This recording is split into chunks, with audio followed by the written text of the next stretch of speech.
نبی کریم صلی اللہ علیہ وسلم کے بارے میں فرماتے ہیں حضرت انس رضی اللہ تعالیٰ عنہ کہ آپ کثرت سے پناہ مانگا کرتے تھے اے اللہ میں فلاں چیز سے پناہ مانگتا ہوں، فلاں چیز سے پناہ مانگتا ہوں، فلاں چیز سے پناہ مانگتا ہوں. اور پناہ جن کن چیزوں سے مانگتے تھے ان میں سے چند کا ذکر یہاں پر فرمایا. ایک تو کوئی متعین اندیشہ ہوتا ہے جس سے اللہ کی پناہ مانگی جاتی ہے، جیسے میں نے عرض کیا اندیشہ ہے کہ میں فلاں جگہ جاؤں گا تو یہ واقعہ پیش نہ آ جائے مثلا. اور ایک یہ ہے کہ مستقل ایسی چیزوں سے پناہ مانگی جائے جو انسان کے لیے مضر اور نقصان دہ ہے. تو نبی کریم صلی اللہ علیہ وسلم نے اس دوسری قسم کی چیزوں سے بڑی پناہ مانگی. تو یہاں جو دعا نقل کی ہے حضرت انس رضی اللہ تعالیٰ عنہ نے، وہ ہے کہ اللہم انی اعوذ بک من الکسل واعوذ بک من الجبن واعوذ بک من الحرم واعوذ بک من البخل. کہ اللہ میں آپ کی پناہ مانگتا ہوں سستی سے، اور اے اللہ میں آپ کی پناہ مانگتا ہوں بزدلی سے، اور اے اللہ میں آپ کی پناہ مانگتا ہوں ایسے بڑھاپے سے جو انسان کو ناکارہ بنا دے، اور ایسے میں پناہ مانگتا ہوں، آپ کی پناہ مانگتا ہوں بخل سے، یعنی کنجوسی سے، کہ جہاں پیسے خرچ کرنا چاہیے وہاں پیسہ خرچ کرنے میں مجھے تکلیف ہو اور میں پیسہ خرچ نہ کروں، اس سے پناہ مانگتا ہوں.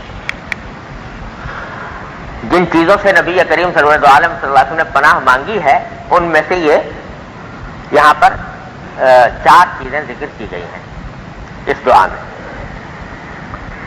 اور جن چیزوں سے نبی کریم صلی اللہ علیہ وسلم اس اہتمام کے ساتھ پناہ مانگ رہے ہیں تو معلوم ہوا کہ یہ ہیں بڑی خطرناک چیزیں. یہ ایسی چیزیں ہیں کہ جو انسان کو تباہ کرنے والی ہیں، غارت کرنے والی ہیں. لہذا ان سے بچنے کا اہتمام بھی چاہیے اور اللہ تبارک و تعالیٰ سے اس سے بچنے کی دعا بھی کرنی چاہیے. ذرا تھوڑی سی تفصیل سے نظر ڈال لیں ان 4 چیزوں پر. پہلی چیز جس سے پناہ مانگی، فرمایا کہ اے اللہ میں آپ کی پناہ مانگتا ہوں سستی سے. اللہ اکبر کبیرہ. یہ ایسی چیز بیان فرما دی نبی کریم صلی اللہ علیہ وسلم نے، سستی سے پناہ، کہ بعض اوقات اکثر اوقات انسان کو خیال بھی نہیں آتا کبھی کہ یہ بھی کوئی پناہ مانگنے کی چیز ہے. ذرا سوچیں، ہم میں سے ہر شخص اپنے گریبان میں منہ ڈال کے سوچے کبھی پناہ مانگی سستی سے؟ اللہ تبارک و تعالیٰ کی پناہ کبھی مانگی کہ اللہ مجھے سستی سے پناہ دے دیے، سستی سے بچا لی؟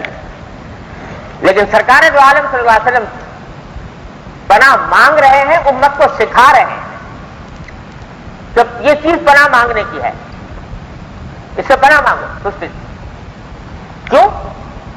اس لیے کہ سستی وہ چیز ہے کہ انسان سے جتنے گناہ ہوتے ہیں اور جتنے فرائض اور حقوق کی ادائیگی میں کوتاہیاں ہوتی ہیں، اگر غور کرو تو ان میں سے اکثر سستی کی وجہ سے ہوتی ہیں. سستی کی وجہ سے ہوتی ہیں. یعنی ایک مسلمان سے یہ بات تو بہت مستبعد ہے کہ وہ اللہ تعالیٰ کے حکم کو کوئی اہمیت ہی نہ دے. اگر مومن ہے تو کم از کم اس کے دل میں یہ اہمیت تو ہوگی کہ میرے اللہ نے فلاں کام کا حکم دیا ہے، فلاں کام سے روکا ہے، تو جس کام کا حکم دیا ہے وہ مجھے کرنا چاہیے، جس سے روکا ہے وہ اس سے رکنا چاہیے. یہ کم از کم دل میں خیال تو ہوتا ہے انسان مسلمان سے. ایسا کوئی مسلمان اللہ بچائے اس کا اسلام بھی مشتبہ ہے، جو آدمی اللہ تعالیٰ کے فرائض کو فرائض ہی نہ مانے اور جو اس کی معصیت، اس کے گناہوں کو گناہ ہی نہ سمجھے، برائی نہ سمجھے، اس کا تو اسلامی قابل قبول نہیں. لیکن اگر مسلمان ہے تو وہ کیا کرے گا کہ گناہ کو گناہ سمجھے گا، برائی کو برائی سمجھے گا، فرائض کو فرائض سمجھے گا. لیکن ادائیگی کے وقت میں کیا ہوتا ہے؟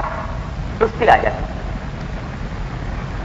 نماز ہے مثلا تو نماز کا فرض ہونے کا تو عقیدہ ہے پورا، لیکن جب وقت آیا نماز پڑھنے کا، جماعت سے جا کر مسجد میں نماز پڑھنے کا، تو کیا ہوا؟ طبیعت میں سستی آ گئی کہ بھائی چلو کیا بات ہے، اب اس وقت دل نہیں چاہ رہا، طبیعت محسوس رہی ہے، کسل مندی ہے، لہٰذا چلو یہیں گھر میں پڑھ لو یا نہ پڑھو، تو سستی کی وجہ سے نماز چھوڑ. گناہ کا ایک داعیہ پیدا ہوا کہ فلاں گناہ کروں، دل میں خیال آیا، ایک مومن ہے لہذا خیال تو آتا ہے کہ بھئی ہے برا کام، یہ ناجائز کام ہے، اللہ کو ناراض کرنے والی چیز ہے. لیکن وہ جو داعیہ دل میں پیدا ہوا تھا اس سے اس کا مقابلہ قوت کے ساتھ نہ کر سکا، اس واسطے کہ سستی آ گئی، چلو یاد کر گزرو، دیکھا جائے گا بعد میں، توبہ وبہ کر لیں گے. تو یہ سستی آ گئی. تو گناہ سرزد ہوتا ہے سستی سے، واجبات اور فرائض چھوٹتے ہیں سستی سے.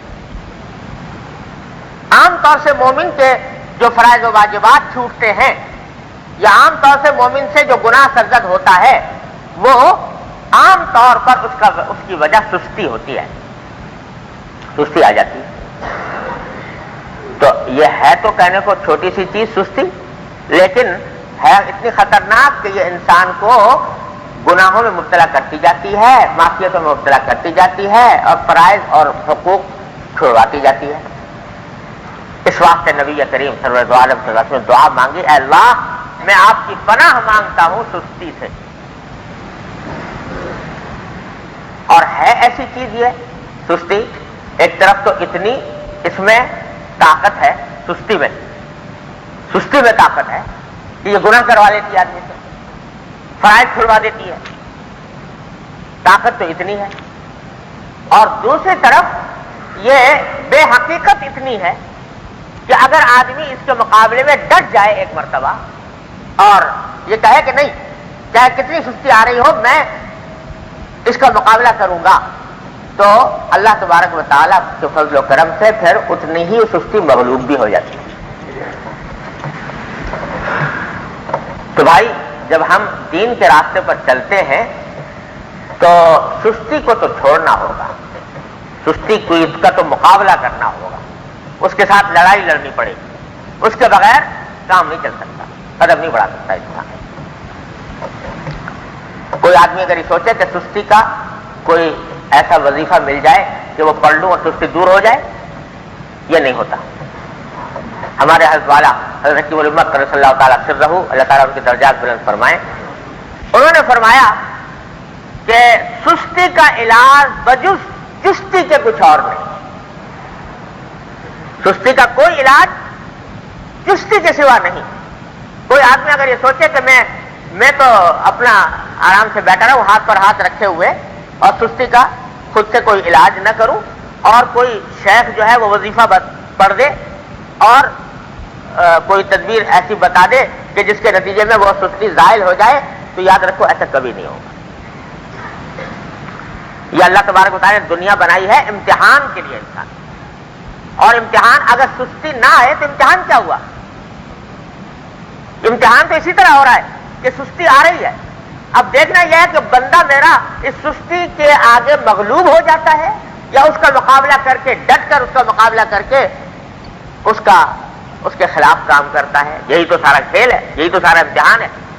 اگر یہ سستی دور ہو گئی مکمل طور پر ہمیشہ کے لیے، تو پھر امتحان کیا ہوا؟ آزمائش کیا ہوئی؟ یہ دنیا تو دارالامتحان ہے، اس واسطے اس میں سستی آئے گی ضرور. لیکن اللہ تبارک و تعالیٰ کی سنت یہ ہے جس کے اوپر سارے انسانوں کو پیدا فرمایا کہ جہاں انسان میں سستی پیدا فرمائی ہے وہاں ایک اور چیز انسان کو عطا فرمائی ہے جو بڑی طاقتور ہے سستی کے مقابلے میں، اور وہ ہے ہمت. ہمت عطا فرمائی انسان، اور اس ہمت میں بڑی طاقت. یہ ایسی ہے جیسے ربر کو جتنا چاہو کھینچ لو، اسی طرح انسان کی ہمت کو بھی اللہ تعالیٰ نے وہ طاقت عطا فرمائی ہے کہ اس کو جتنا چاہو بڑھا لو، جتنا چاہو بڑھا لو. اب چاہو اس ہمت کو بڑھا کر استعمال کر لو فضول کاموں میں، اور چاہو تو اس کو استعمال کر لو کسی مفید کام. کتنے آپ دیکھو گے دنیا میں لوگ ہیں جو بڑی ہمت کا کام کرتے ہیں، کیسے کیسے کرشمے دکھاتے ہیں لوگوں کو، کیسے کیسے کرشمے دکھاتے ہیں، کرتب دکھاتے ہیں. جی شیروں سے لڑائی لڑ رہے ہیں، جنگلی بھینسوں سے لڑائی ہو رہی ہے، اور کیا ہو رہا ہے کہ رسی کے اوپر چل رہے ہیں جی، اور خدا جانے کیا کیا کرتب لوگوں نے بنائے ہوئے ہیں کہ نہیں؟ وہ انسانی ہے یا کوئی اور فرشتے آ گئے آسمان سے اتر کے؟ وہ انسان ہے اور ہم جیسے انسان ہیں، ایسے ہی 2 ہاتھ ہیں 2 پاؤں ہیں، اور وہی قوت ہے وہی طاقت ہے جو ہمارے اندر موجود ہے، لیکن انہوں نے مشق کر کے اپنے آپ کو ایسا بنا لیا کہ وہ درندوں سے وہ لڑے اور پہاڑوں سے وہ ٹکرائیں اور دریاؤں سے وہ مقابلہ کریں اور رسیوں پر چل جائیں اور تاروں کے اوپر چل جائیں۔ یہ اللہ نے ان کی ہمت میں، جب ہمت کو استعمال کیا تو وہ اتنی طاقت اللہ نے ان کو عطا فرما دی۔ تو ایک انسان جس کو اللہ نے ہمت کا اتنا بڑا ذخیرہ دیا ہوا ہے، تو اسی ہمت کو استعمال کرے تو سستی فوراً کافور ہو جاتی ہے۔ تو سستی کا کوئی علاج اس کے سوا نہیں کہ آدمی اس کے مقابلے پر ڈٹ جائے، جہاں کتنی ہی سستی ہو رہی ہو، لیکن میں ہمت کر کے مقابلہ کر کے اس سستی کا علاج کروں گا اور اس کے مخالف کام کروں گا۔ نماز پڑھنے سے سستی آ رہی ہے، اس کا علاج صرف یہ ہے کہ جی چاہے میرے دل پہ آرے چل جائیں، چاہے مجھے کتنی ہی مشقت کیوں نہ ہو، لیکن جاؤں گا اور جا کر نماز پڑھوں گا، عزم کر دیں۔ یہ ہمت کرے، 2-4 مرتبہ کرے گا سستی کافور ہو جائے گی انشاءاللہ تعالی۔ طبیعت میں تقاضا پیدا ہو رہا ہے کہ ایک نامحرم کو لذت لینے کی غرض سے دیکھوں، یہ تقاضا پیدا ہو رہا ہے۔ اب کیا ہے کہ شریعت کا حکم ہے کہ نہ دیکھو، نگاہ ہٹاؤ، تو یہ جو تقاضا پیدا ہوا اس نے طبیعت میں سستی پیدا کر دی، شریعت کے حکم پر عمل کرنے سے سستی پیدا کر دی۔ علاج اس کا کیا ہے؟ علاج یہ ہے کہ یہ دل میں ٹھان لے کہ چاہے کچھ ہو جائے، چاہے دل پر آرے چل جائے، چاہے مجھے کتنی ہی مشقت اٹھانی کیوں نہ پڑے، نظر غلط جگہ پر نہیں پڑے گی۔ جب ایک وقت عزم کر لے گا، نگاہ ہٹا لی، تو اللہ تبارک و تعالیٰ کے فضل و کرم سے مدد بھی ہوگی اور اللہ تبارک و تعالیٰ اس کو محفوظ بھی رکھیں گے۔ تو یہ 2 کام ہیں کرنے کے۔ ایک، جب بھی سستی آئے تو 2 کام کرنے کے۔ ایک کام یہ کہ ہمت کو تازہ کرے، اور ہمت کو تازہ کر کے یہ عزم کر لے کہ چاہے کچھ ہو جائے اس نفس کے اس تقاضے پر عمل نہیں کروں گا۔ اور دوسری طرف یہ کہ دعا کرے اللہ تعالیٰ کہ اللہ یہ سستی آ رہی ہے، اے اللہ میں آپ کی پناہ مانگتا ہوں، اللہم انی اعوذ بک من الکسل، میں اس سستی سے پناہ مانگتا ہوں، اے اللہ مجھے اس سستی سے بچا لیجیے۔ 2 کام کرے، اپنی طرف سے ہمت پوری کرے، عزم پورا کرے، اور اللہ تبارک و تعالیٰ سے مانگے استقامت، تو اللہ تبارک و تعالیٰ کی رحمت سے چند مرتبہ ایسا کرے گا تو رفتہ رفتہ سستی کافور ہو جائے گی، سستی جاتی رہے گی۔ جاتی رہنے کا معنی یہ سمجھ لو، یہ مت سمجھنا کہ ساری عمر کبھی پر تقاضا نہیں پیدا ہوگا، نا، یہ مرتا ورتا نہیں ہے تقاضا، یہ مزمحل ہو جاتا ہے، کمزور پڑ جاتا ہے، اور اس کے اوپر مقابلہ کرنا آسان ہو جاتا ہے نسبتاً، لیکن جاتا نہیں ہے۔ بڑے بڑے اولیاء اللہ، بڑے بڑے بزرگان دین سے بھی یہ تقاضے بالکل یا ختم نہیں ہوتے، تقاضے تو پیدا ہوتے سستی کے، لیکن مشق کرتے رہنے سے اللہ تبارک و تعالیٰ اس سستی کو سست کر دیتے ہیں، اس سستی کو سست کر دیتے ہیں، پھر وہ زیادہ پریشان نہیں کرتی انسان کو۔ اور اللہ اکبر، میں نے اپنے حضرت ڈاکٹر صاحب صلی اللہ تعالیٰ سرہ سے سنا، حضرت حکیم الامت قدس اللہ تعالیٰ سرہ کا مقولہ، بڑے عجیب مقولہ ہے۔ فرمایا یاد رکھنے کا، الفاظ کے ساتھ یاد کر لو، لوح دل پر نقش کر لو۔ فرمایا وہ ذرا سی بات جو حاصل ہے تصوف کا، ذرا غور کرو، حضرت فرما رہے ہیں، حضرت حکیم الامت مولانا اشرف علی صاحب تھانوی قدس اللہ تعالیٰ سرہ، جن کی ساری عمر تصوف کے اسرار و رموز کی گتھیاں سلجھانے میں گزری، اور جو یہ فرماتے ہیں کہ مجھے اپنے تواضع فرماتے تھے کہ مجھے اور علوم سے اتنی مناسبت نہیں ہے، لیکن الحمدللہ 2 علوم سے مناسبت ہے، ایک تفسیر سے اور ایک تصوف سے۔ تو تصوف کے دریا بہا دیے، تالیفات میں، تصنیفات میں، مواعظ میں، خانقاہ کے ذریعے، ارشاد و اصلاح کے ذریعے، مطلب تصوف کا ان سے بڑا رازداں اس دور میں کوئی اور نہیں. وہ سارے تصوف کے دفاتر کنگالنے کے بعد اور ساری تصوف کی وادیوں میں سیر کرنے کے بعد آخر میں فرما رہے ہیں، کیا فرما رہے ہیں؟ وہ ذرا سی بات جو حاصل ہے تصوف کا، سارے تصوف کا حاصل ہے، وہ کیا ہے؟ وہ یہ ہے کہ جب کسی انسان کو کسی نیکی کی انجام دہی میں سستی پیدا ہو، کسی نیکی کرنے میں سستی پیدا ہو، تو سستی کا مقابلہ کر کے وہ نیکی کرے، اور جب کسی گناہ کا تقاضا پیدا ہو تو اس تقاضے کا مقابلہ کر کے اس گناہ سے بچے. فرمایا کہ اسی سے تعلق مع اللہ پیدا ہوتا ہے، اسی سے تعلق مع اللہ ترقی کرتا ہے، اور اسی سے تعلق مع اللہ محفوظ رہتا ہے. اور جس کو یہ چیز حاصل ہو گئی، فرمایا اس کے بعد اس کو کسی چیز کی ضرورت نہیں.